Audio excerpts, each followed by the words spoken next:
Hi guys, it's Alec here. Today in this little video, we're going to show you how to do how to clean up your data quickly. So we got three replica data sets here, and basically this data is structured in Excel. Okay, so you'll see it's just the client data from client 1 to right at the end client 10. But it's in a difficult format, so it's got all these blank lines in between. So, to structure this is obviously it's not great to work with it in this format. You want to get it right underneath each other, one row, and then the next row, customer client 2, and it follows one after the other. All right, so I'm first going to show you the filter method. So the filter method works like this. So firstly, what you do is you'd insert a column to the left. And once you've inserted it, you're actually going to type any character from the bottom of top of the list to the bottom of the list. So I'm just going to type a 0 there. I'm going to press Control and End. Then it takes me to the end of this list. And then I'm going to take a 0 over here, and I'm going to go Control C, which copies it.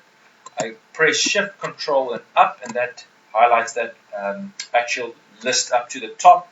And then I just press Control V.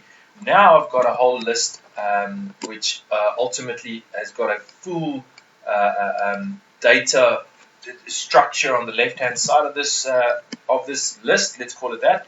And then I'm going to highlight this first row, and I'm just going to insert a little filter over there.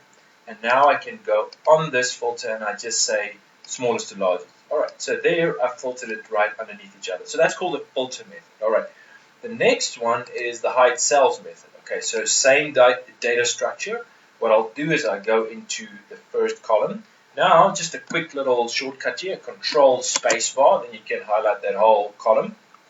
Okay, now what I'm going to do, I'm actually going to press Control G. Okay, now it says go special, and highlight my blanks.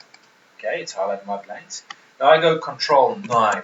Alright, so what does Control 9 do? Control 9 actually hides anything that's highlighted. Alright, so that's kind of like you would do over here, and you'd right click and you go hide. Alright, now I'm just going to basically copy that. I press Alt, comma point, so that highlights everything that's visible to the eye, not everything in between. Control C, I copy it, and here I go Control V. Now that's right underneath each other. Alright. Next one is a table. So if we do a table over here, that's one where we're going to highlight everything. I press column, basically cell A1. I go Shift, Control, and N. So I'm highlighting everything. Then I go Control T. That says, do you want to turn this into a table? I go yes, and yes, I've got headers. So I go OK. And now, all right, sorry about that little message. Then I go and just filter. I just click on the filter button, smallest to largest, and there I've got it. I can also obviously go and delete all these lines. All right, so that's three quick methods to clean up your data when it's a little bit unstructured and just wanted a nice list, one after the other. All right, guys, I hope you enjoyed that. Have a great one. Bye.